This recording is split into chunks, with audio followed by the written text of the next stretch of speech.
Hello everyone and welcome to the Snack Bar where you get your weekly bites of everything movies. My name is Geraldine and with me I have... Hi, I'm Jedd Young.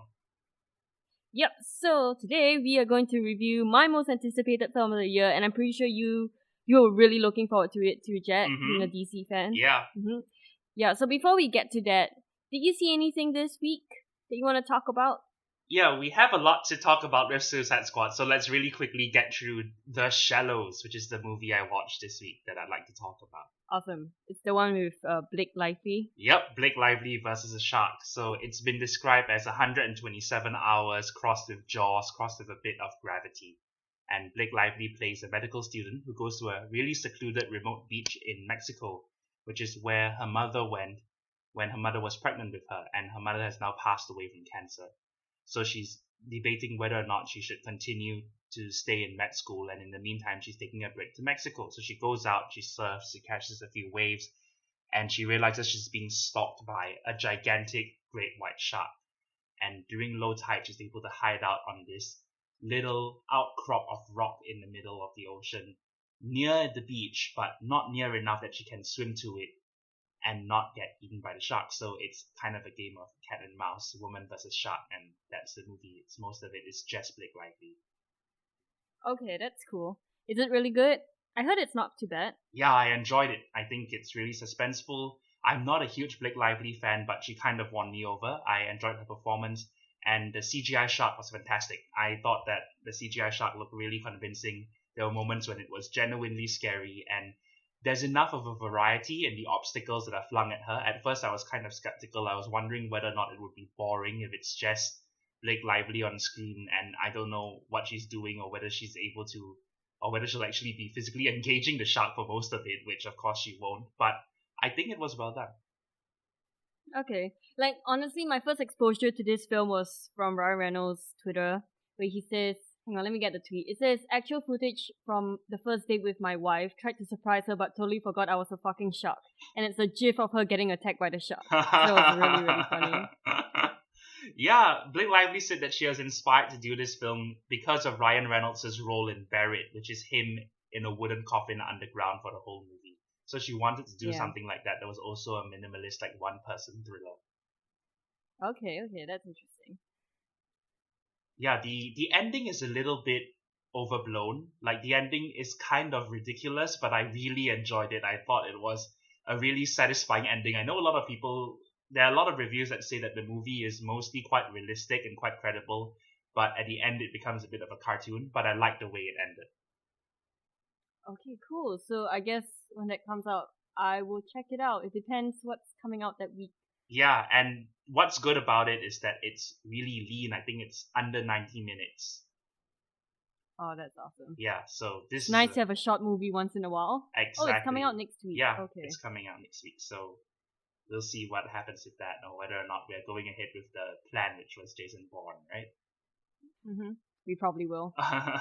Alright. So yeah, I did enjoy this a bit more than Jason Bourne. Okay, that's interesting.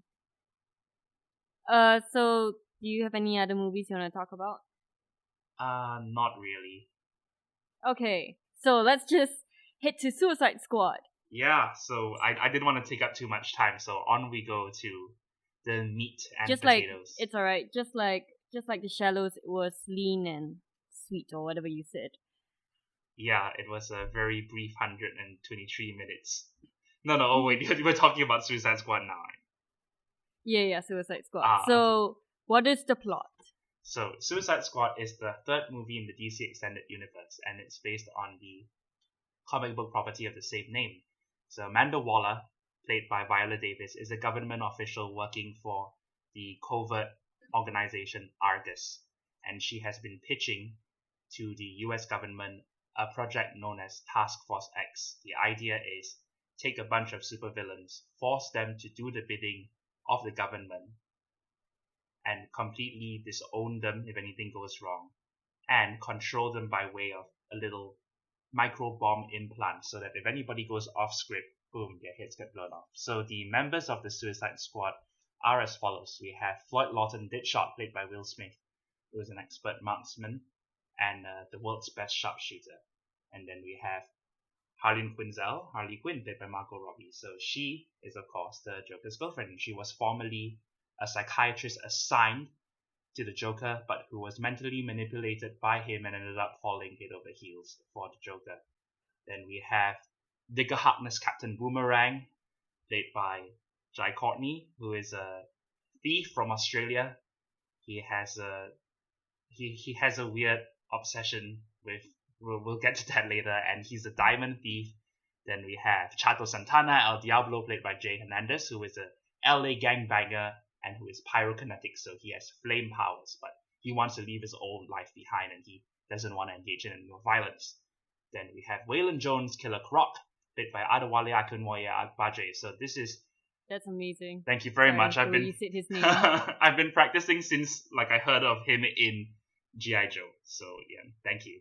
Okay. So Waylon Jones, Killer Croc, he's a supervillain who is cannibalistic, and he suffers from a skin condition that gives him the appearance of reptilian scales, hence the nickname Killer Croc. And then we have Dr. June Moon, Enchantress, played by Cara Delevingne, who is an archaeologist who is possessed by an ancient evil witch when she stumbled into the wrong cave on an expedition. So wrangling the team, these are not the bad guys, these are like the good guys who are in charge of them, is Rick Flag, played by Joel Kinnaman, who is an elite operative. And his bodyguard is Tatsuya Mashiro Katana, played by Karen Fukuhara, and she's a deadly swordswoman whose katana traps the souls of the victims. So they're sent in to Midway City when a mystical entity wreaks havoc. And so that's the end. But a spanner is shown in the works in the form of the Joker, played by Jared Leto, who wants to claim Harley back and pull her away from the squad. Okay. So... Wait, I left out one guy. Oh, okay. Guess who? Wait, hang on. Oh, damn it. Yeah, I left out. You have... I left out Christopher Weiss, Slipknot, played by Adam Beach. Oh, right. Yeah, okay. he can climb anything. He's an expert with ropes. Okay, so I know you really enjoyed this film. I liked it a bunch. I went in. Yeah. It's like I'm really happy that it got trashed by the critics because it really helped me to temper your expectations. Manage my expectations. Yeah. I mean, now when I hear Bohemian Rhapsody, I get really sad because it reminded me of this film and how it didn't live up to its hype, and I didn't really like this film. Okay. I don't think it deserves that 25% or whatever on Rotten Tomatoes. I think it's a much better movie than that. And it kind of sucks that Rotten Tomatoes, that's how you measure a movie instead of whether this movie, in terms of ratings, I think that this movie is a lot better than a lot of films that came out this year. Yeah. And I think the biggest problem for me for Suicide Squad, not only did it not live up to its hype, it tries so hard to be this hip and cool movie that it just falls flat because I find like the editing is all over the place because it tries to be a comedy at points, and a lot of comedy has to do with comedic timing, and I felt like either the music drowned it out or there wasn't a long enough pause for, what's supposed to be funny to be said, if you know what I mean. Like, right, there are a lot of times Will Smith or Harley Quinn needs to say something funny, and then they don't give the audience there's not enough pause, or there's too much pause in between for that thing to be funny. And that's one of the big things that jumped out to me. The other thing that jumped out to me immediately when the film started was there were too many songs that were jumbled out together, and it did not help the flow of the movie. I'm sorry I had to compare this film to something like Guardians of the Galaxy because I know they're very different films, but in terms of editing, I feel like they are going for the similar feel, which is using this popular song or using a pop song to bring up the mood in the film. And I feel like Guardians of the Galaxy did a way better job because it syncs up with whatever's happening on screen, and the editing for Guardians of the Galaxy is so solid that it goes by so fast, even though it's a 2-hour film. And the beginning of Guardians of the beginning of Guardians of the Galaxy, that is like my goal in life, which is to make that sort of opening where you see Chris Pratt dancing and it's like to the tune of the music, and then you see Guardians of the Galaxy title coming up.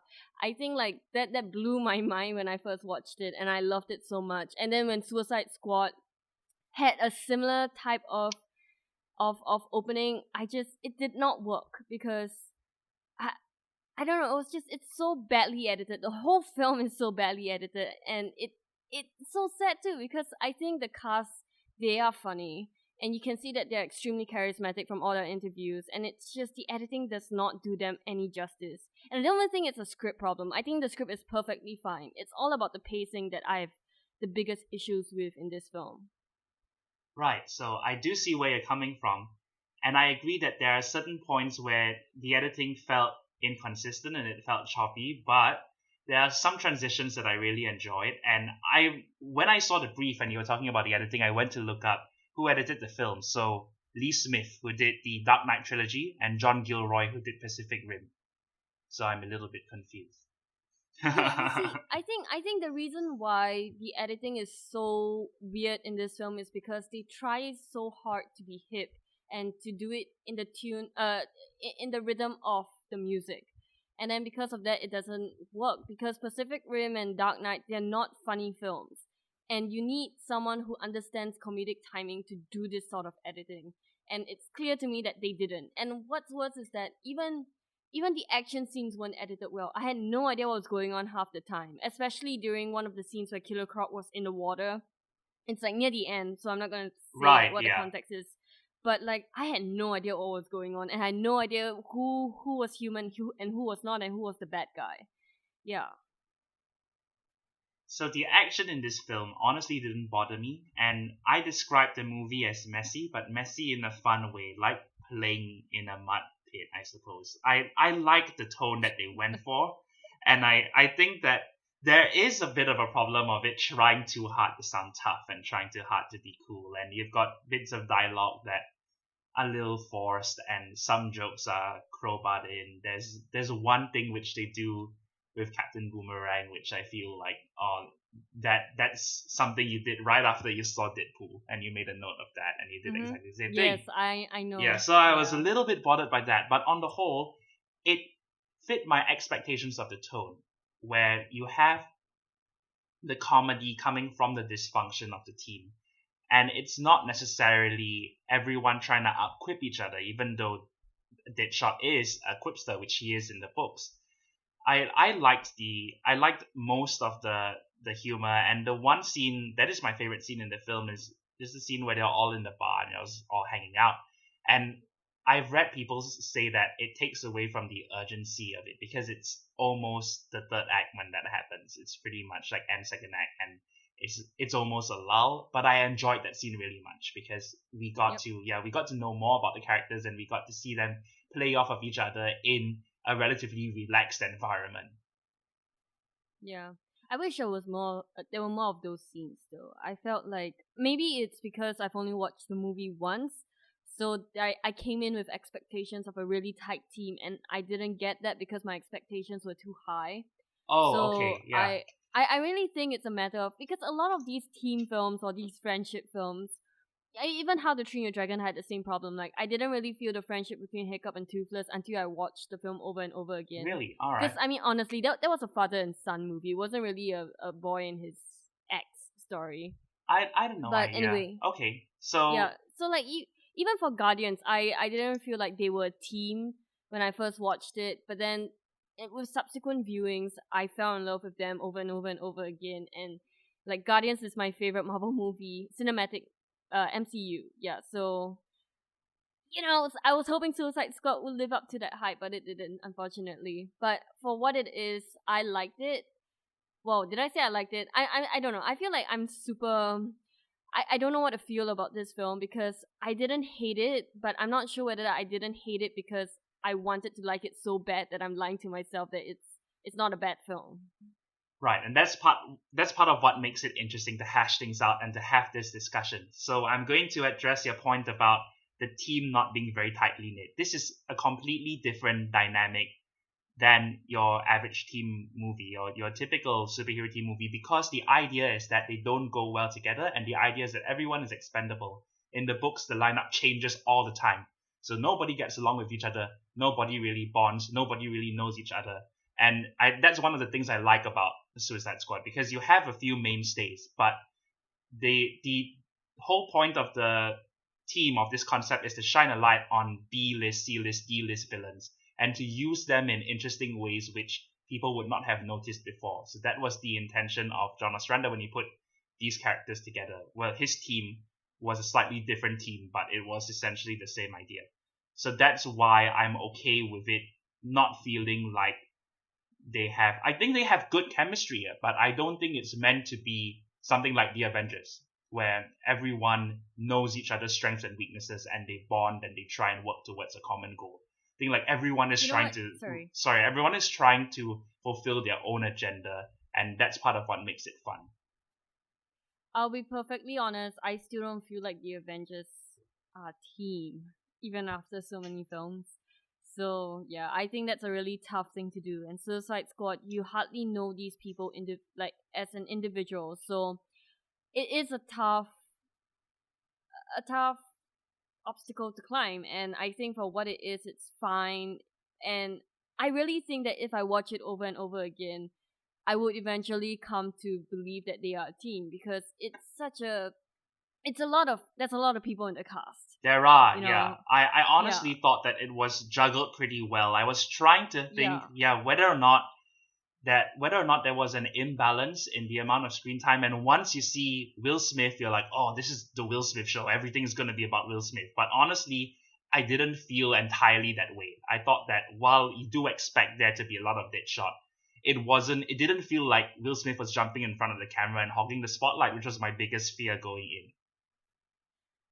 And I mean, there was an imbalance in the on-screen time, like Katana, Captain Boomerang. You know what? I even forgot that Killer Croc was in this when I wrote this. That's why he's not in any of my points. Right. So yeah, I felt like those were forgettable. Those people were forgettable, and it sucks. But it's a big movie, so I can't say anything.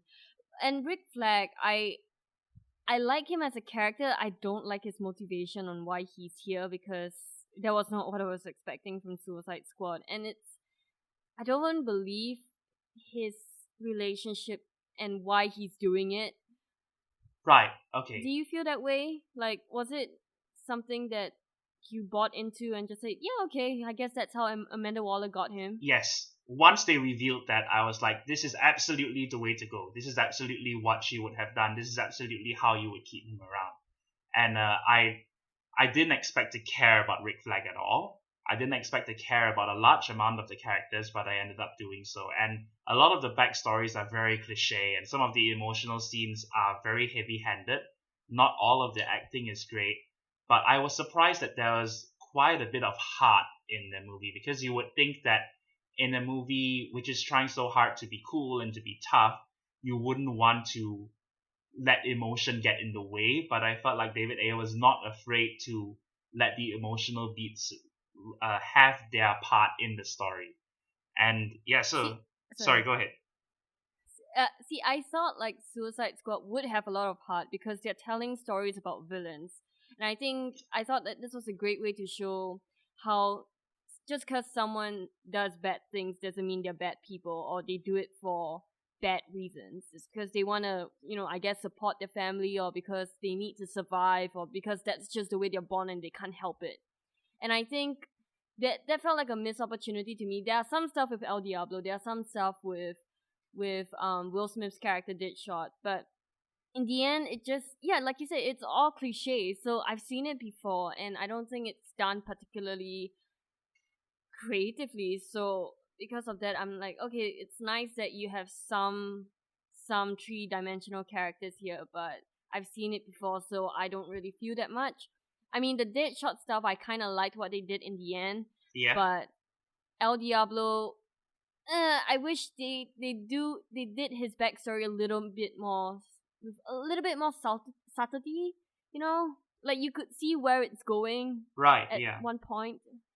So because of that, when you find out what happened, and then the script tells you what happened, you're like, okay, all right, they think we're idiots. I don't know, that's what I felt. Like there was one point, going back to the editing again, but there was one point where you see what happens to a certain character and what happens to Rick Flag, and then Rick Flag tells that story again with the same footage that we saw. Why would you do that? You're not a Korean drama. Why did you repeat what we saw like an hour ago? Like, this is something Tony would do. Like, what the hell, Hollywood? Sorry, that really caught me off guard. Who's Tony? Oh, no, Tony is this like Korean drama. Ah, okay. I That's completely terrible, did not catch the terrible reference. editing. Yeah, alright. It's alright. You know what that show does? Okay, let me tell you what that show does with its editing. What it does is it shows you a scene, and then you go to the next scene, and then the scene will flash back to that scene for some reason, and you've seen that scene before, like 5 minutes before that. So you're like, what the hell are they doing? And it's sort of similar here, except this one you waited an hour before they showed the same footage again. I honestly don't remember this. I don't remember being bothered by it at all. I don't doubt that it happened because you've seen it probably more recently than I have, but I don't remember feeling like, oh, we are seeing a flashback of something we've already seen, because that normally bothers me a lot. But I don't remember being bothered by that for this one. So maybe my judgment has been impaired because I was squeeing all the time. No, man, I'm so glad you enjoyed this film. I really wish I enjoyed this film a lot more. Yeah. Like, I feel like my heart has been punctured, and I'm getting through it. Don't worry, guys. Thanks for all the prayers, but I'll get through this. You have to crawl to your brother, and then your brother has to restore your heart. Okay, so yeah, so I said here, like, some characters, I wish all the characters had their moment. Like Captain Boomerang, Katana, I felt like they all were just blending into the background. I mean, clearly Deadshot, Rick Flag, Harley Quinn. Who else am I missing? El Diablo. They all had their moment, Right. which is great. I'm really glad El Diablo had his moment because he's not a very, like, the actor is not very well known and he's not exactly the main character. Yeah. So it's really cool to see him have a moment. But I was really hoping that someone like Katana, and Captain Boomerang, even Slipknot had a moment, but it never came, and it just sucks because you know that they're only there just to sell toys, and they needed a team, and I don't know. That's when the character imbalance comes out to me very clearly, especially at the end when you have like a dream sequence of sort, and you can tell who are the characters they focus on and who are the characters that they didn't.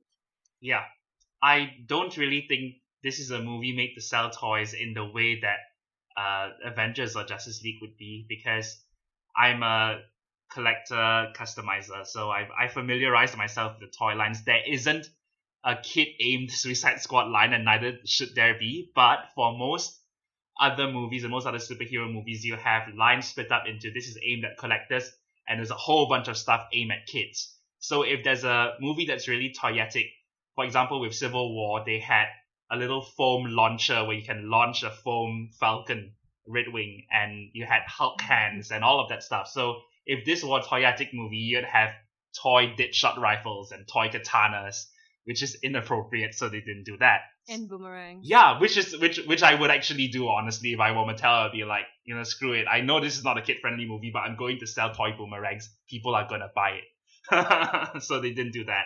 But I see your point. I think that everyone... I think that I accept the characters being... Oh, Killer Croc. I forgot about him too. He had a great moment. Yeah, I think that he had... Well, he didn't really. I think he had a great moment. Like, he had probably my biggest laugh in the movie. So... Oh, okay. Yeah. And I will... okay, let's discuss our biggest laugh like later on, because I do like this movie more than I'm letting on. Yeah. Showing. Yeah. Yeah, it's... The thing is that I genuinely like this movie. I don't think that I'm trying to justify why I like the movie because I'm a DC fan, and that is an allegation which I'm sure will be brought against me. But it's a case of you're biased if you like it and you're biased if you don't like it. And I admit that there are lots of flaws with the film, and there are things that I would have done differently. But for what it did, I feel that it met, if not, but it met, but it didn't exceed my expectations. Like, I didn't love it, but I think it works. I think that there was no point in the movie where I threw my hands up in the air and I said, they completely don't get it. This is a betrayal of the character. What are you doing? And it's interesting because the characters that they use in this movie are from quite a wide ranging time period in the comics. And I mean, the character of Harley Quinn is not even from the comics, she's from Batman the Animated Series. And to get the voice of each of those characters, to get the essence of each of those characters right is really difficult. I don't think David Ayer did it 100%, but I think he did it as close as he could. Did you like Margaret Robbie's Harley Quinn voice? The Boston, it's Boston, right? The Boston No, I accent. think it's Brooklyn. Brooklyn. Sorry, Yeah. whoops. Like but it's understandable that it could get mixed up. There's some places where her Australian accent creeps in, and Australian accent is like knocking at the doors at me and Mike. I liked I keep it. forgetting that she has an accent. Yeah. Like, as in Harley Quinn, I keep forgetting that that's her real voice. Yeah. Or that's she's supposed to have a weird like Brooklyn accent. Did I say Brooklyn or yeah? Boston You said again? Brooklyn. Brooklyn. So yeah, you got it right. And the idea behind Harley Quinn is that she's a gun moll. She's kind of like the Bonnie to Joker's Clyde, and she was invented because the Joker always has big burly henchmen. These dudes just following him around, and Bruce Timm and Paul Dini were like, "What if we throw in a woman?" And that is the genesis of Harley Quinn. And it was only later that they gave her the backstory, which they did. You know, the mad love thing about her being a psychiatrist. So the idea of the accent of her being a bit shrill and her having a bit of annoying twang and her having those catchphrases, it's supposed to hark back to the floozies you'd see in a gangster movie in the 40s or 50s. And I really like that. I mean, I have a friend, you know Kie, so she's cosplayed Harley and she's worked really hard at getting the voice down, and she said that Margot Robbie's voice is really, really low, like the pitch is low, but the cadence is right, and I think I was fine with it. I expect Harley to sound a lot higher, but it didn't bother me. I felt that she got as much down as she could. I really enjoyed her.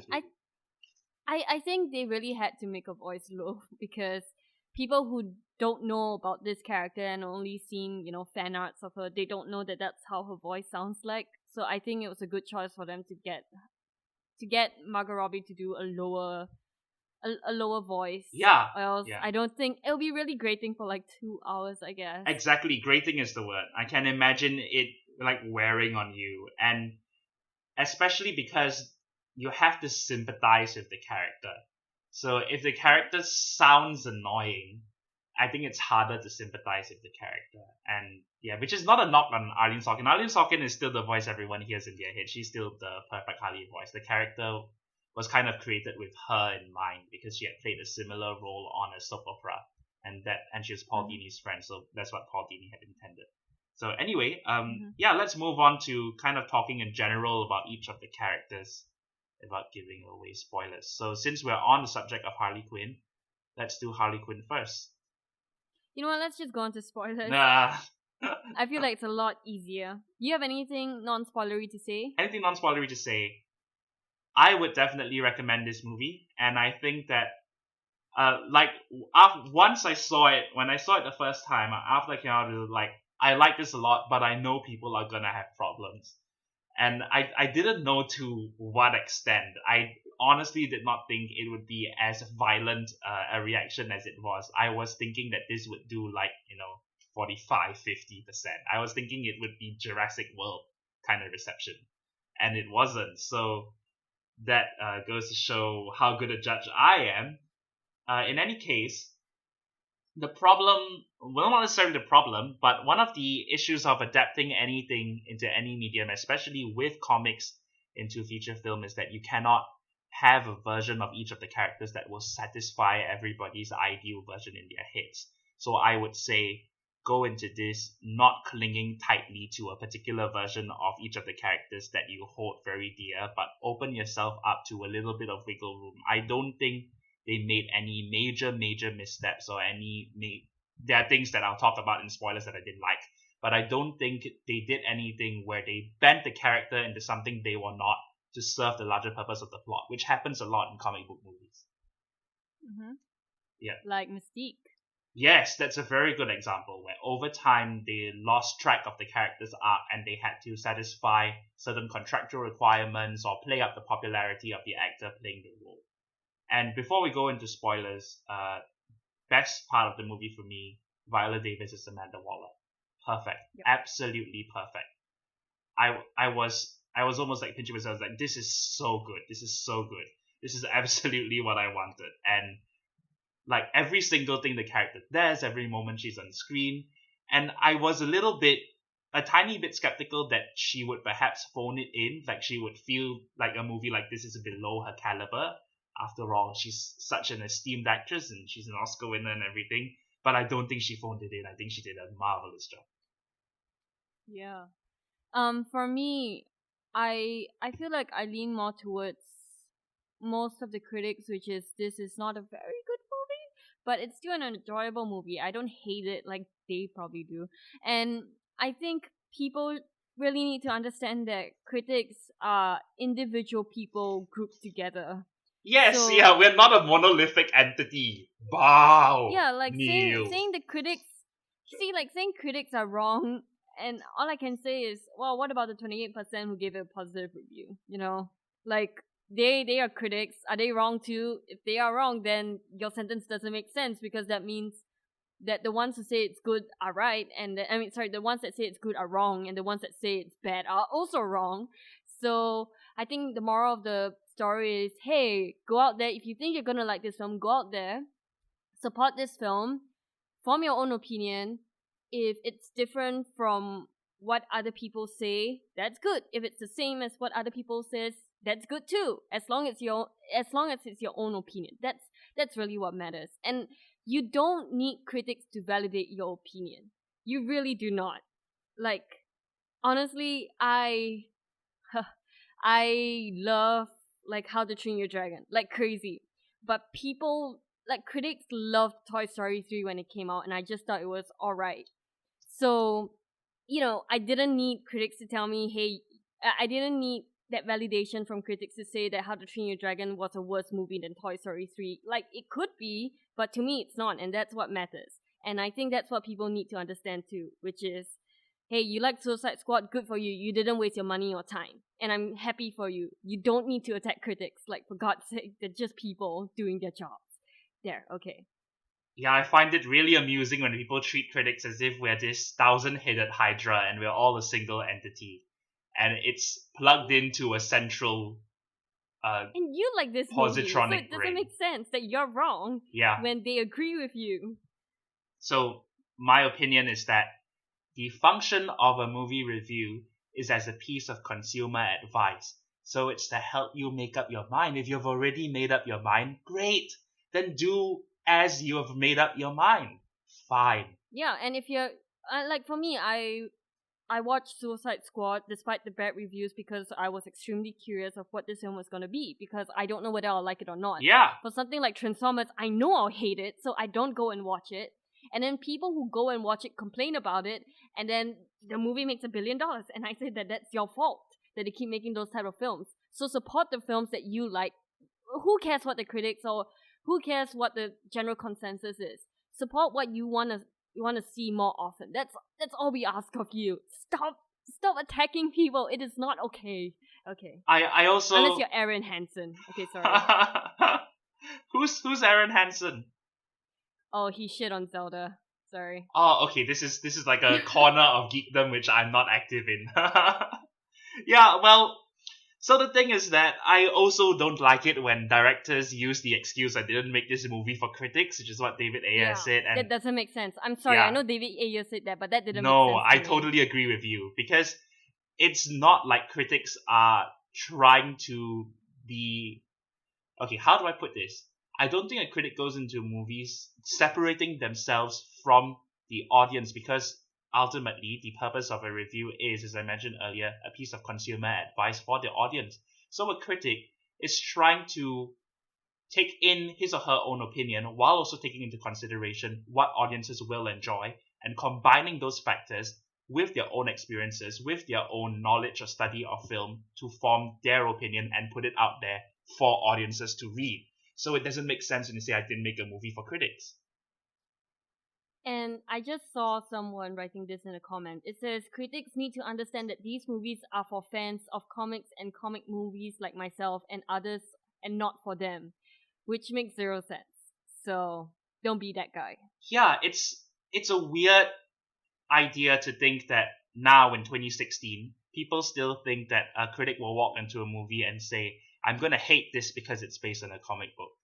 And I mean, look at the Rotten Tomato scores for stuff like The Dark Knight, for the Iron Man movies, even both the Thor movies have gotten really good scores. I think that there are and there are many film critics, especially now with the prevalence of geek culture, who are themselves comic book fans and who are themselves fans of the material. And there are comic book fans who are critics who have been let down by Suicide Squad, and then there are critics who are comic book fans who actually like it.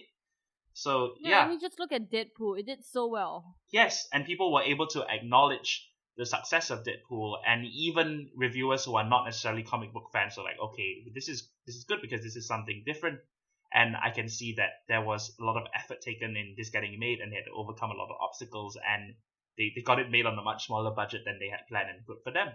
So yeah, I don't think critics are in general. I can't speak for everybody, of course, and there are one or two trolls who somehow are still employed, but it's not a case of trying to discredit or invalidate a movie because of a certain type of movie it is. All right, rant over. Yeah. Okay, let's go on to spoilers.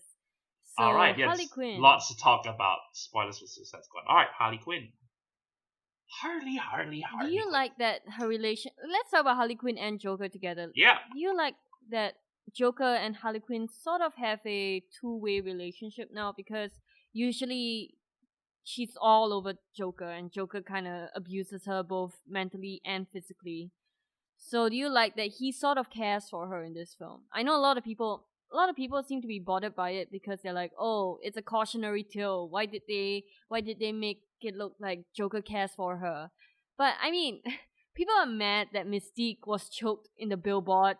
So I'm kind of glad that they went this direction where they get less flames for showing a really abusive relationship on screen for such a beloved character. Yeah. So this is one of those things about adaptations, and the public at large is not really familiar with the character of Harley Quinn, who is a relatively recent addition to the canon compared to the Joker, who's been around for ages and ages. So I feel that this movie did as good a job as it could of condensing the relationship, of taking the important points of what draws Harley to the Joker, what draws Joker to Harley, and not necessarily simplifying it, but making it concise enough that you can get you can get an overview of their relationship through this movie. And I think that giving the Joker more abusive tendencies towards Harley would have been confusing for audiences who are not familiar with the back and forth of their relationship, and it would also have made the movie.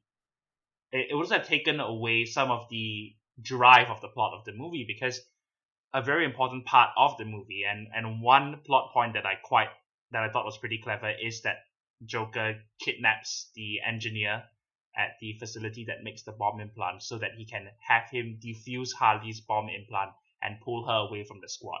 So why would he do that if he can't stand to have Harley around? Yeah, so that really caught me off guard. And I sort of liked it because the whole theme of this film is love and what drives you. Like I guess the whole film is basically saying all villains, no matter what, they all feel love because they're all human beings or metahumans, whatever. There's only like two metahumans there, by the way. Yeah, and Deadpool, he's driven by love. Deadpool? Harley Quinn, oh sorry, Deadshot. Whoops. Well, Deadpool is driven by love too, Deadpool but is that's driven by love besides as the well. point. Yeah, you were right.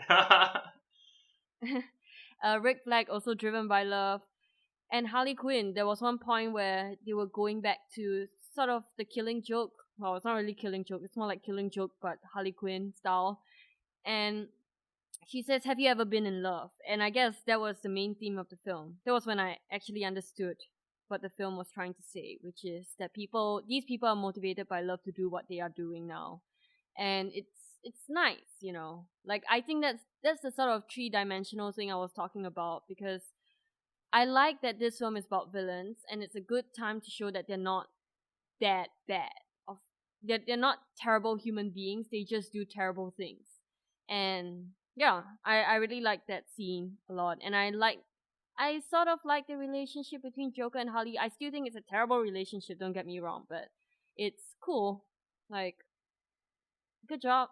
I really like the chemistry between both of them as well.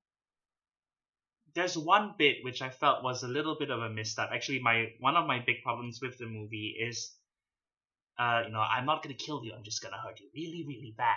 And that was done to Harley, which I was disappointed at. I think that by having the Joker use electroshock therapy to make her compliant, that which is in itself an abusive act, by the way. Everyone is saying that the Joker treats Harley so wonderfully in this movie. No, he does not.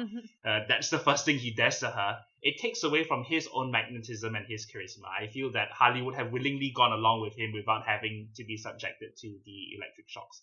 And I think that kind of takes away from the intoxicating power of the Joker's own personality, that he had to rely on that to make her comply with him. I guess it was just his way of brainwashing, which is, yeah, right. Yeah, I agree with you that it would have been better if it was his charisma that brainwashed her and not electric shocks. Yeah, so that's one thing which I would have done differently, but I don't think it ruined it for me.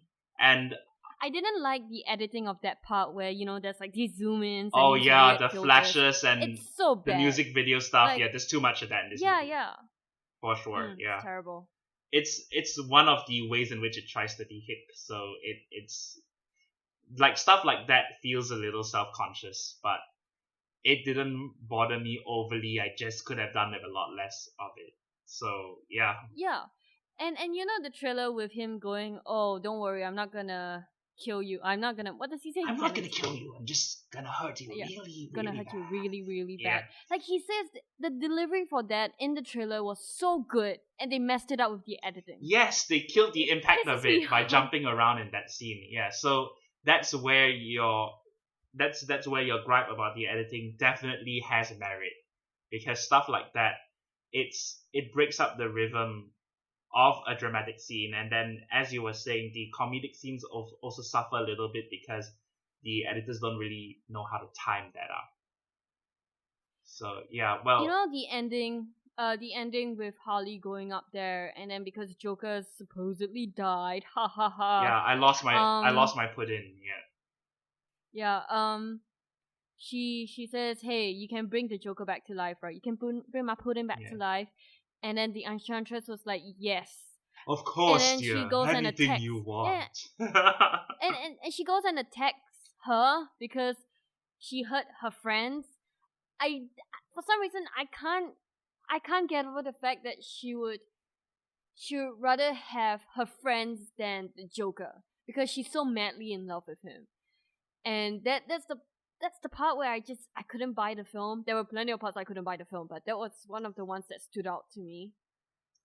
Yeah, I kind of see where you're coming from with that. I think that the ending of the film requires you to believe that the team has formed a really strong bond, which I don't think is the point of the Suicide Squad. The point of the Suicide Squad is that they're always at each other's throats, and they get along temporarily to serve their own ends. But by doing that, by making it more of a traditional heroic thing, I guess it is difficult to have your protagonists be 100% assholes. So the ending of the film reverts to something a little more predictable, and their actions a little more noble, which I'm okay with. I understand why people are not, and you totally have a point in saying that Harley would have chosen to bring Joker back over choosing to save the squad, but it's something that happened for plot's sake. I'm not overly bothered by it, and I'm gonna say I'm not overly bothered by it a lot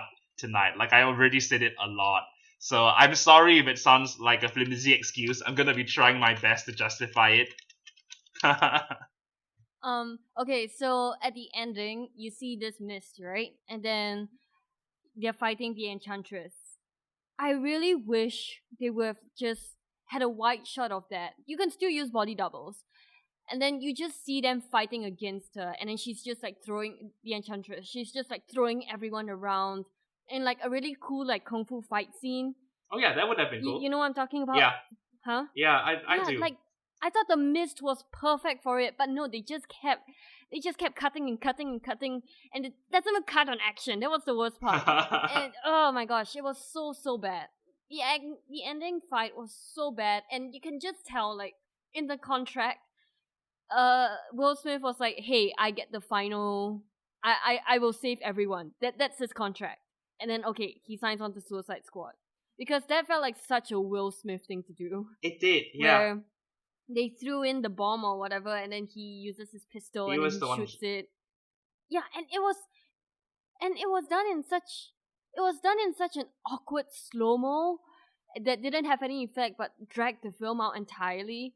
And I just, oh my god, the editing choices in this is just so mind-boggling bad. Like, Dark Knight was amazing, and I love Pacific Rim, and I think both were really really well edited because the pacing for those films were good, and like the oh my god wow moments were also very very good.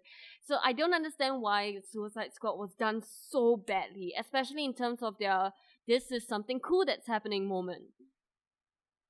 Alright, so, well, we're probably gonna be going around in circles with the things that we liked and we didn't, but yeah, I agree with you about Will Smith saying I get to pull the trigger and I'm the one who is the hero, but at the same time, Deadshot is the guy who would be pulling the trigger. So I suppose that while it is mostly Will Smith's moment, I enjoyed that the climax of the film, I'm going to skip around a little bit, that the climax of the film had most of them play, if not an equal part, but most of them play important parts in taking down the Enchantress. Like, it was Harley who cut out her heart, and then it was El Diablo who went into his final form and who killed the Enchantress's brother. And then it was Killer Croc who was the one who threw the bomb and who swam to plant the bomb in the first place. So I think I like that they sort of parceled it out, that each of them has kind of a role, even though Deadshot has the biggest role. Oh, not the biggest, but I guess the most important role. Yeah. Well, it's not the most important, the final role. Yeah, but all of them, like, they participated, so I was okay with that. But well, I don't want to skip over the Joker and Harley stuff because there's a lot to cover. So if you don't mind, I want to bring us back to Joker and Harley. Is that okay? Yeah, sure. Yep. Sorry, I think I was the one that jumped around because I was reminded of the climax. That's alright. So when I saw the trailer, I panicked at the New 52 origin. It's like, no, don't throw Harley into the acid. Please don't do that. Don't do that. Please don't do that. But the way it was done in the movie, it really sold me on it. And this is something which I wasn't expecting. I wasn't expecting to go from being terrified of how that would be handled and feeling like that would be where it fell apart for me to that being actually one of the strongest moments of the film for me. Because in the New 52 book, if I'm not wrong, she's pushed, which I wish it didn't do that. But in this movie, she makes a choice. And of course, it's an electroshock therapy adult choice, but it's a choice nonetheless. And that was kind of like a poetry in the baptism into madness imagery. And I really like that scene. Yeah, me too. I love like the blue and pink. The swirling dye that came out, yeah. And yeah, of course, there's so when the Joker says, "Will you die for me?" Then I want them to cut, and then it's him dyeing her hair pink and blue. Oh, that would have been terrible. You know that. Like, I want how it should have ended to do something like that. Yeah, well, so. And it is Ace Chemical, so it's the same plant that the Joker fell in. That was a nice little detail. And we glimpsed the neon sign for Ace Chemicals in that Turkish Airlines flight to Gotham ad for Batman v Superman, so it dovetails in pretty nicely. Mm-hmm. Yeah, and I also really like the song that they use, that by Kehlani, I think it is, like, I need a gangster to love me better. Like, the lyrics are kind of dumb, but the melody was really, really hypnotic, and I thought it underscored that very well. I don't remember the music. Yeah, well, I like that scene, and when the Joker jumps and dives in after her, and it was that was beautiful. yeah, I mean, he would have died, but yeah, this is comic book world, so it's okay. yeah, and it's kind of like her transformation is complete because in traditionally Harley is and that's one of those things. See, like around the time that the Dark Knight came out, a lot of people had fan art of a version of Harley who would be alongside Heath Ledger's Joker, and they all had these stitches, like the same Glasgow smile that she had Slash in her mouth, and I don't think that's Harley's psychosis. I don't think she would do that. So at the same time, I'm kind of uncomfortable when when Harley is portrayed as just a female Joker because she's not. Mm-hmm. So I like when there's still some distinction between them and between their personalities, and I like when there's still goodness at the core of Harley. Harley is not as irredeemable a monster as the Joker is. And I like when there are versions of which make Harley just completely homicidal. I'm not really a fan of that. I like when you see glimmers of the naivete, like glimmers of the innocence of the person that was behind the madness and the clownishness that she's been transformed into. By the way, have you seen this article where... Oh, hang on. Apparently, she was the one that killed Robin. Oh no, no, she's an accomplice. There's a accomplice. Yeah, there's a very Oh. Yeah, it's very brief, but there's text on the screen that says accomplice to the murder of Robin. Oh, so she was there, so that's interesting. Yeah, and I like that idea. You know, there was this scene where Batman saves Harley Quinn from drowning. Yes, yeah. And then he goes in to kiss her. I had a heart attack. Yeah, let's talk about that. Go ahead, sorry. I think it was I think he was resurrecting her. Is that right? Resurrecting? CPR. He was trying to perform CPR. Yeah, CPR. Resurrect her. I don't think resurrect is the right answer. Whatever, CPR. Like, I had a heart attack because I thought he was trying to kiss her, like, romantically. And I'm like, oh my god, I just heard about the Killing Joke. I can't deal with this right now. But, it's not. So yeah, me too. I honestly 100% thought that was what was going on. And I was like, Batman is rapey. And then, like, I've talked it over with a few people, and it seems to be the general consensus that Harley was the one who made the first move. And, like, so what? That it was Harley who kissed Batman and not Batman who kissed Harley. Wait, but he went down to her. That when he was going down, to her, yeah, it was not with the intention of a kiss. So okay. Yeah, that's something which I've seen the thing 3 times. I still don't know. I want to believe that Ben Affleck's Batman is not rapey and would not take advantage of A, unconscious woman, B, person who helped kill Robin. Yeah. But oh my God. If it's like that's the one thing I want clarified from I don't think this is like Batman v Superman where there are 100 things that needed to be clarified. For me, it boils down to, did Batman try to kiss Harley when Harley was out cold? Because I'm not comfortable with that if that were the case. Me neither. Yeah, but if it's Harley kissing Batman, I'm totally fine with that because she's done that in the animated series too. I wish it was just CPR. He was just trying to revive her, that's all. Yeah, because so like the thing that helps the CPR argument is he took her pulse. Yeah. So like that's what I think too. So maybe he took her pulse, it's like, okay, I'm going to resuscitate her or whatever, and then she surprised him by coming up with. Like, I don't remember what his reaction was after she kissed him. Like, if he looked shocked or anything, because that would be a major clue as to the intention. If he looked shocked, then of course it would have been Harley who made the first move. But if he looked like he enjoyed it, then it would have been Ben Affleck's Batman being rapey. Oh my god, I really hated that scene in The Killing Joke. It was so disappointing. Like, how... Like, Barbara Gordon was treated so badly in Killing Joke, and they just made it worse. And have you heard, like, during SDCC, one of the guys, one of the fans complained to him, like, why did you do that to Barbara Gordon? Complained to said, Azzarello, or? I don't know, like, one of them. Okay. And then one of them answered, oh, we still think that she's a strong female character. Yeah, the Killing Joke movie.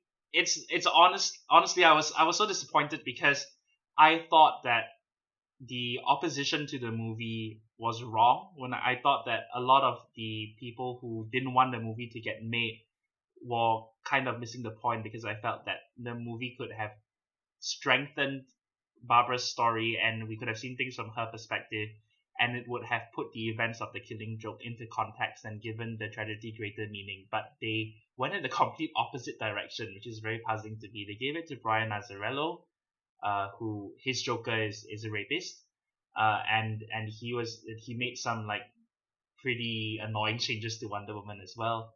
But yeah, the Killing Joke movie and the gay best friend and all that stuff, I was like, there's so many things that are wrong with this, which could have been avoided, and which is such a shame because you have Kevin Conroy, you have Mark Hamill, the art style is close enough to Brian Bolland.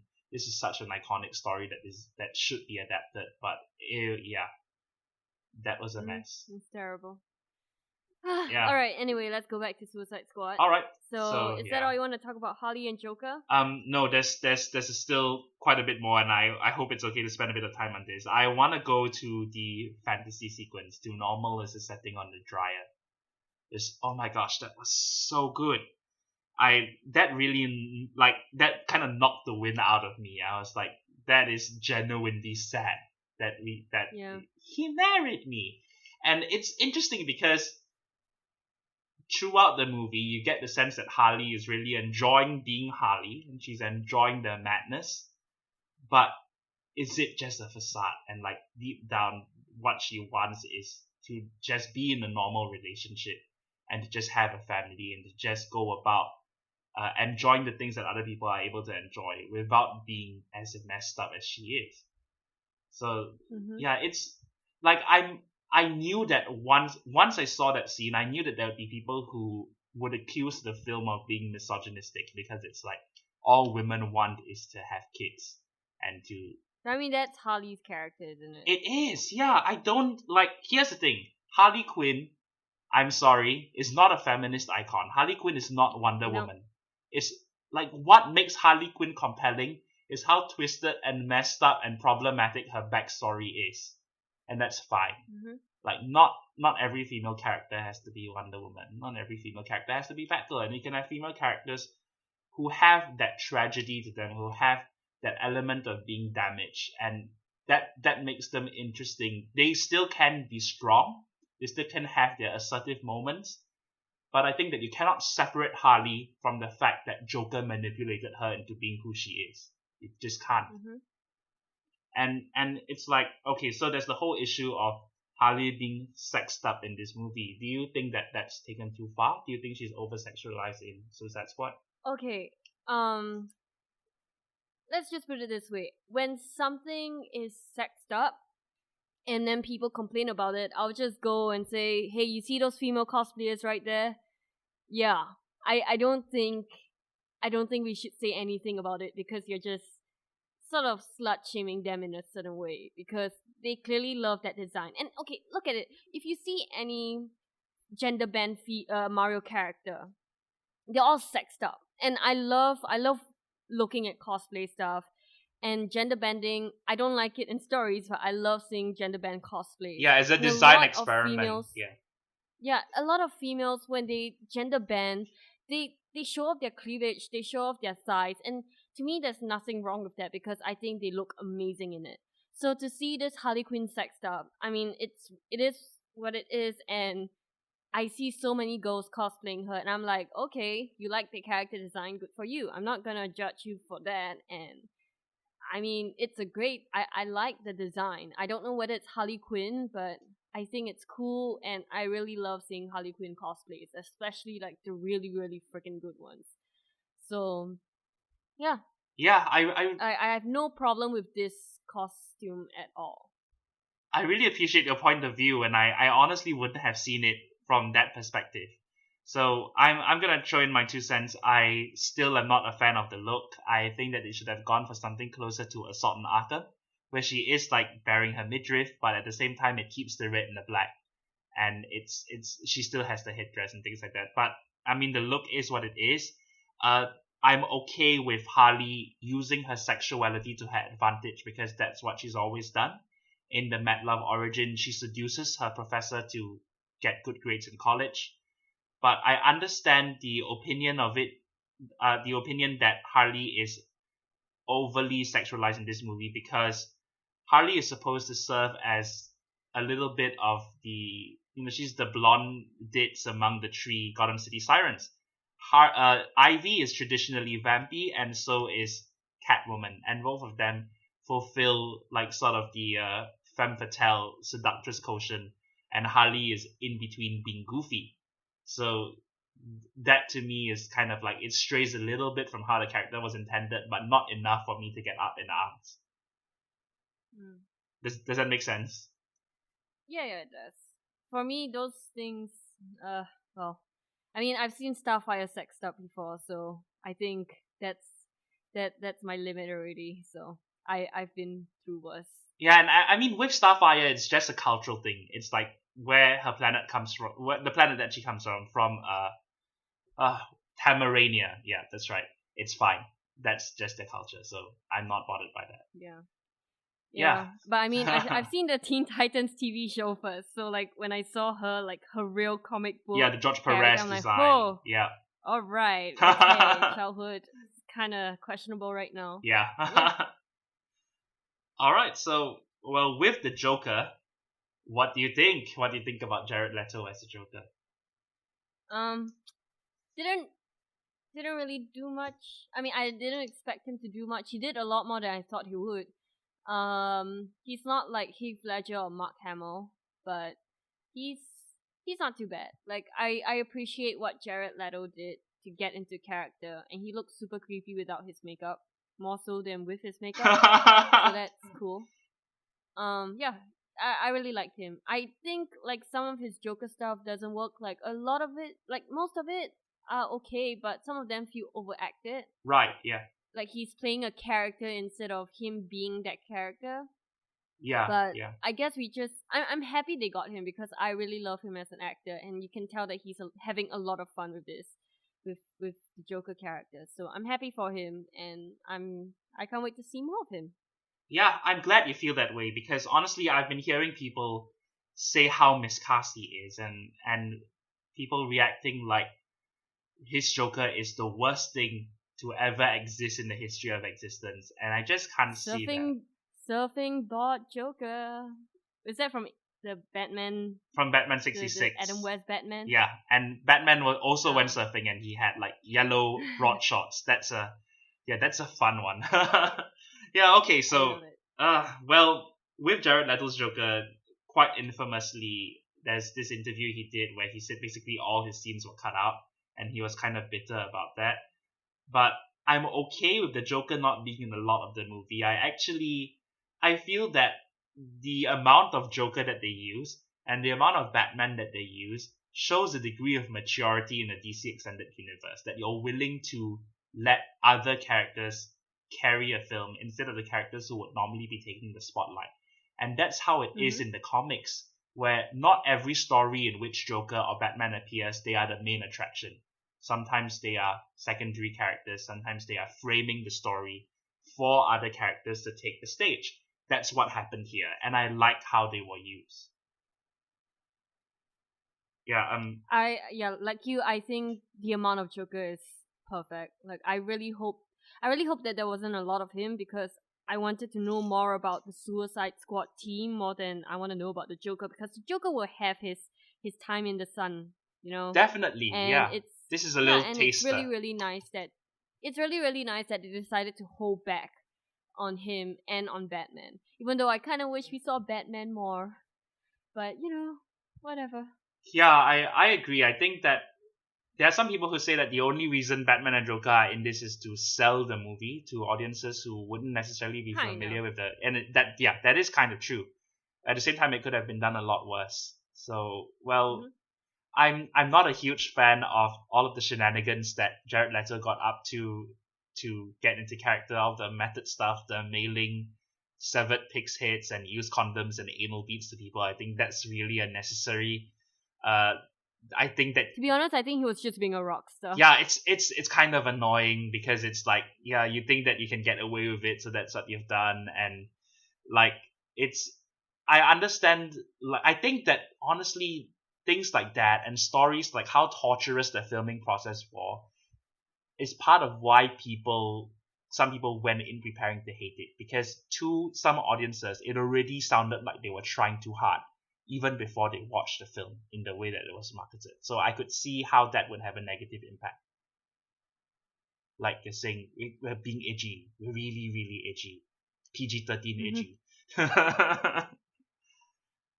I'm sure they're gonna make like an An R-rated R one cut, soon. yeah.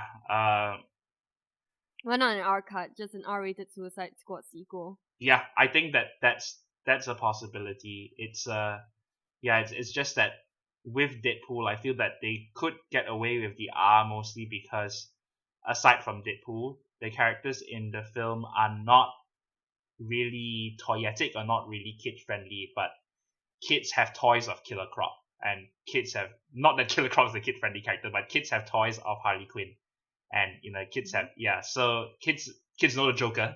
So it's kind of like, how come I can't watch this movie that the Joker is in? Especially, not young kids, but like teenagers, 12, 13. So that's why they went with PG-13, which I don't entirely object to, but you can see where they pulled their punches. Yep. Yeah, so with the Joker's design, still really don't like the tattoos. But even more than that, Honestly, I didn't even notice that they were there. They were so small. yeah, it bothered me. But the thing that bothered me the most, and it took me a while to realize this, is the lack of eyebrows. I think the Joker really needs eyebrows to be completely expressive. Okay. Yeah, and Well, hopefully they'll take that note down and they'll do that in the next Batman. like he spontaneously grows eyebrows in between films. Harley, you won't believe what happened. All right. Yeah, okay. So let's talk about the other characters like Deadshot. Yeah, okay. So our de facto protagonist. I really wonder, like, can he not provide for his daughter's education? He received about $2 million in the beginning, right? Yeah, so this is like when you put that down in the brief, it kind of got me thinking. And the answer that I came up with is the government has seized all his assets when he went into prison. Yeah, but before that, No, the assets. was he providing well for his daughter? Yeah, I think that I think him talking about his daughter's education it only came up after he was incarcerated, after he was in Belrev. Okay. Yeah, like that was one of his stipulations when he was negotiating his terms with Waller.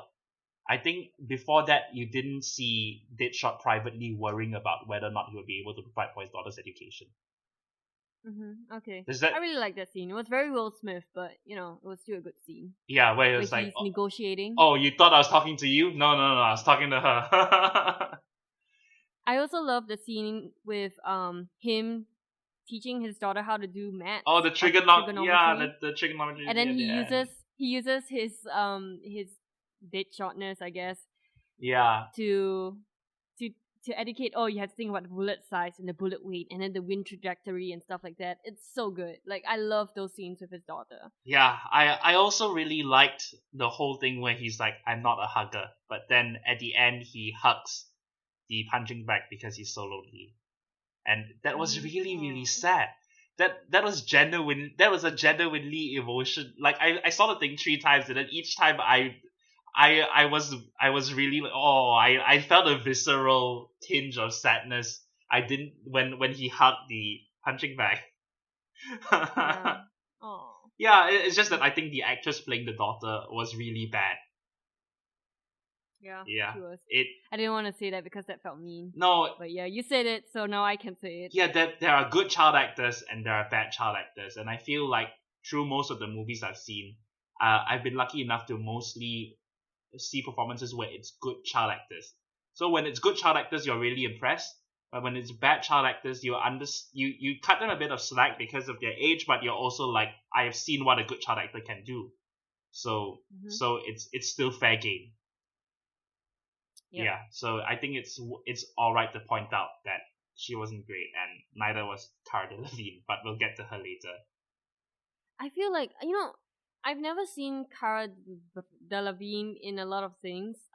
I only knew her from Paper That's the Towns, only and thing she she's wasn't been in it in. that Yeah, much. that's Oh, yeah. okay. Like, my friends are so in love with her, and she's not a very good actress. I don't know if that's just me. Maybe she's a really good person and she's really cool, but I don't watch a lot of interviews with her in it. But she cannot act. Yeah, she Like, she can't. either Yeah. cries a lot. I mean, in this, she either cries a lot or she just overacts and is super weird. Yeah, because I think your friends are in love with her because she's social media famous. She's all over Instagram. She's one of the highest earning models in her age group. She's kind of like a symbol, a style icon for a lot of millennials. And she's friends with a lot of famous people. I don't know whether or not she's in that Taylor Swift clique, but it feels like she might be. I think she is. Sorry. Yeah, I'm just jealous. I think she is in the No, I'm Taylor kidding, Swift I'm squad. not.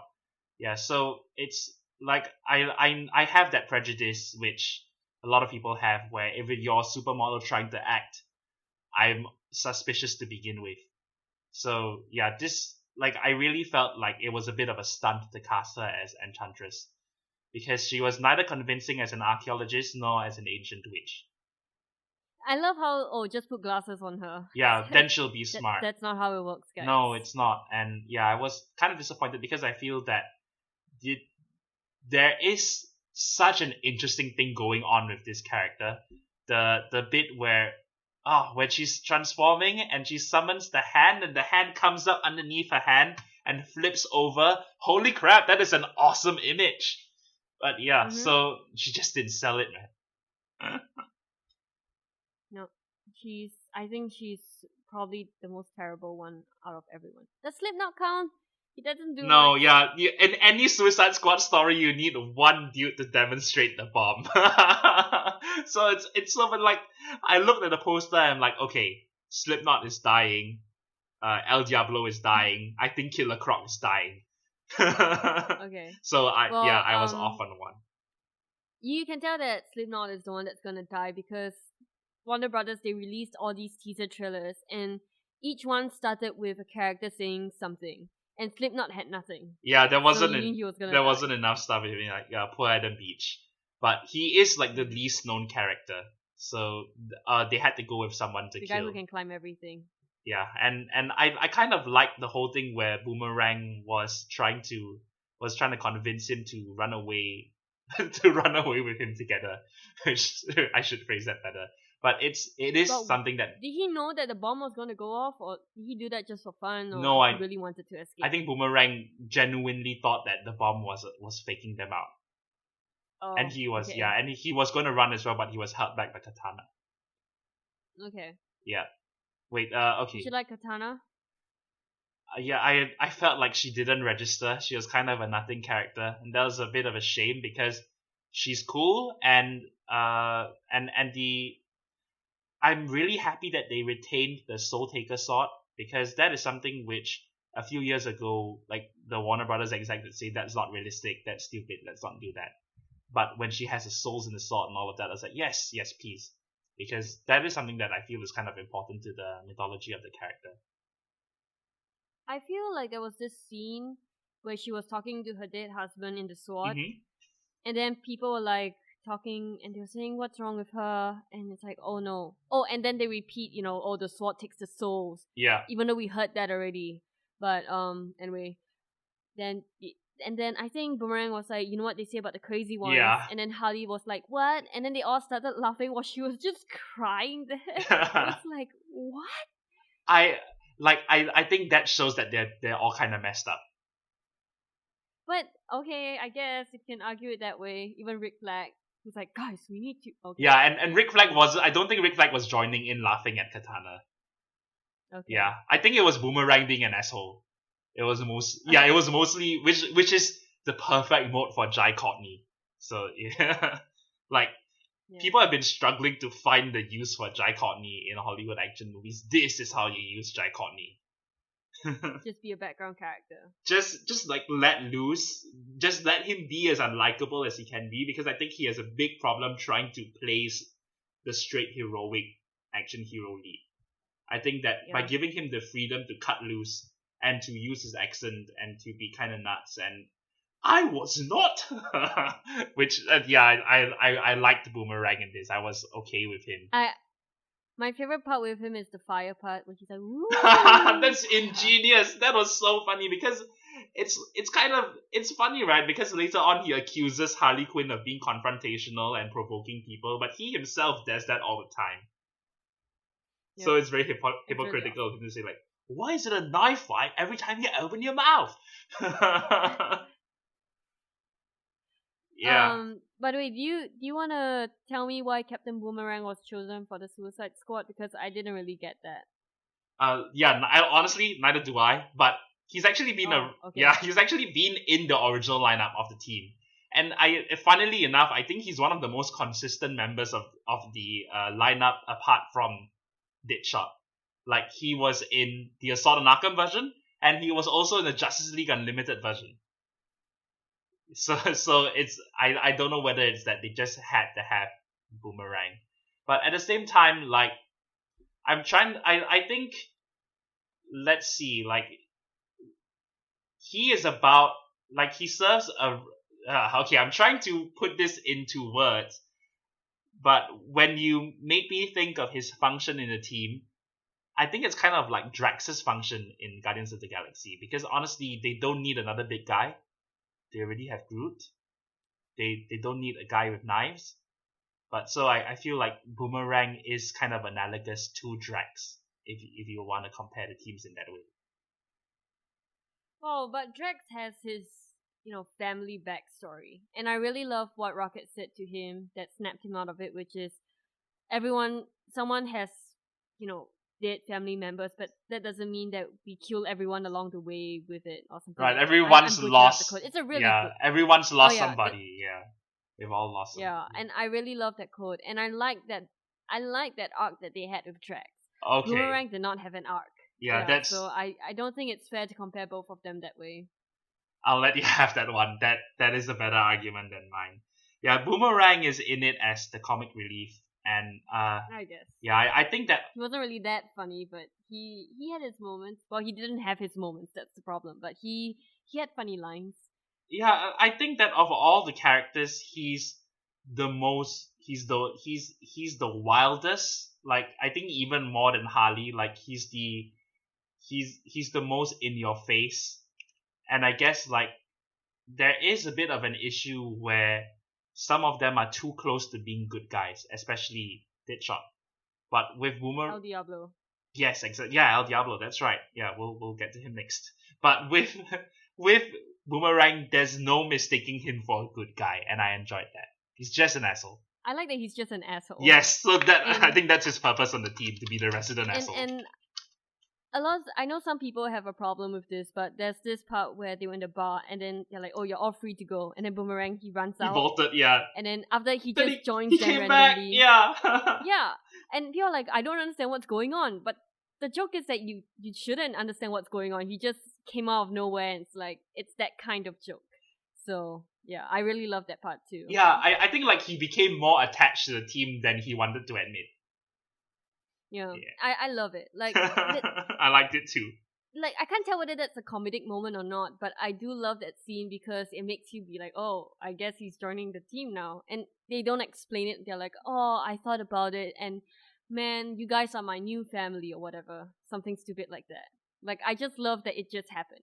Yeah, that it's just Boomerang being Boomerang, and that there's actually an added level of poignancy to it because he was the first one who wanted to run, and that was what got Slipknot in trouble. So now he actually has an opportunity to run, but for whatever reason, he chooses to come back.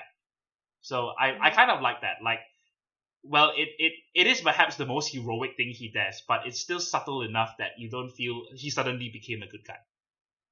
Yeah. Right? Yeah. He just decided to join in because what the hell. Exactly, yeah. Okay, let's talk about El Diablo. Yes. The MVP. Chato of the Santana, team. yes, definitely. I kind of like the device that he has the strongest powers, and yet through most of the film he's reluctant to use them. And everyone is like, what the hell are you doing? You know, why are you on the team if you're not gonna help? And he finally does, and then we learn why he's tried to renounce his ways and his whole backstory. And I was really surprised to get that much depth out of El Diablo. I honestly thought he was just gonna be there to be a human flamethrower. I love how you see him in the beginning, and then a house is on fire, and then they're like, "Hey, who called on this guy?" And he said, "Oh, he turned himself in." And you're like, "Okay, what's going on?" Oh, okay, I guess he's a good guy because he felt bad for burning down the house. And then after that, you learn that he incinerated so many people, and you're like, "Okay, so what's his problem?" And then you learn, oh, that house that you saw in the beginning, that was his house, and he killed his family. Yeah. And I love how his story was told in the film. Oh yeah. It's heartbreaking, and it kind of annoys me to, like, I'm not trying to invalidate anyone's opinion, but there are so many people who say this film is violently racist, and the main thing they point to is your Hispanic character, your Latino character is a gangbanger. And I'm like, but he's trying to change. It's just, yeah, it's just kind of frustrating because I I'm okay with archetypes, and I like the whole. It's a little bit problematic that Katana is an honor obsessed Asian woman. But I am an honor obsessed Asian woman too. Yeah. Does that make me racist? No, I no, don't know. yeah. It doesn't, like, the thing is that it feels like a lot of people are projecting onto this movie, and a lot of people are taking some issues, and I don't know where the issues come from, out on Suicide Squad. Like, they've been penting up a lot of hate and channeling it into Suicide Squad and filling in the blanks. I can assure you, like, a lot of women are probably gonna say, "Oh, why is it that all these women in this film, all they care about is their loved ones or whatever, like their boyfriends Yeah, or that their is all about the husbands?" guys. Yeah. Yeah, but it's like, well, the guys are also all about the girls. I mean, Deadshot loves his daughter, El Diablo loves his wife, Joker. Captain Boomerang loves his horse thing, Yeah. his pony, The unicorn. and Yeah. Rick Flag is only doing it because Of Enchantress. June. Yeah, that's a very so, like, good point. I don't know. That's just me. No, that's fine. Yeah, I'm like, neither of us are trying to antagonize anyone, but yeah, it's. I don't think that people have carte blanche to be as offensive as they want, and then use the excuse that everything has to be too politically correct. But there's Yeah, I mean, okay, the Barbara Gordon thing and Killing Joke, that is crossing the line. Yeah. Like, that is not right. Yeah, that bothered me What a lot. they did here with all the women, it's like, it's fine because it's just, the whole point is love, man. Just love. That's all they want to get across. Yeah, and But love right. Don't love until you go crazy and you fall into a acid pit or whatever. yeah, absolutely. And all of these characters have flaws, whether it's the men or the women. And I kind of like that. I think that they were very human, and perhaps sometimes were too close to being straight up good guys.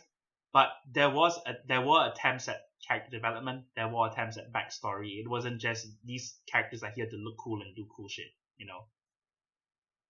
Flash was there to look cool and do cool shit. Who? The Flash. I don't think it counts. It's a cameo. Yeah, but still, he was kind of cool. No, yeah. I like that costume. That scene. That's his Justice League costume. It is, yeah. That scene was actually shot by Zack Snyder Mm. while he was making Justice League.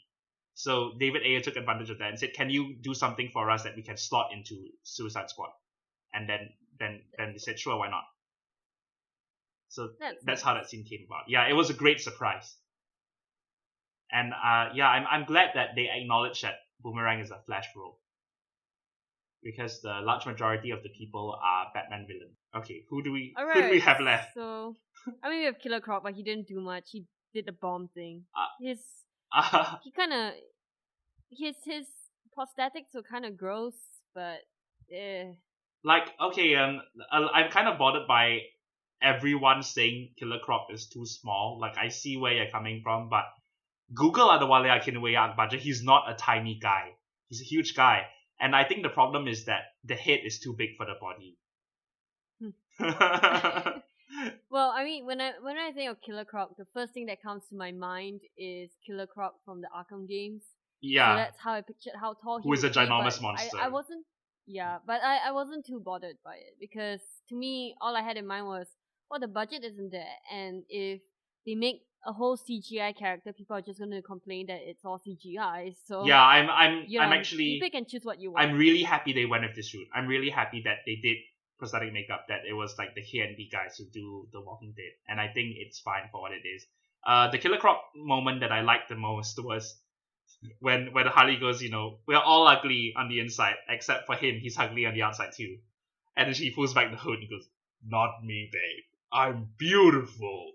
Good for you, man. Yeah, it's wonderful because he's a cannibalistic monster, but there's still moments where he's endearing. Yeah. Yeah. So in the current Rebirth comics, which I've not read, but I've heard that they paired up Killer Croc and Enchantress romantically. Okay. Yeah, that's interesting. I like the pairing in the animated series where they pair him up with Baby Doll, which is super bizarre. I think that works because Baby Doll she also has a certain physical deformity. Okay, so that's all we have to say. We talked a lot about the characters. Amanda Wallace, I think, because I don't think we have time to go through too much. She was perfect.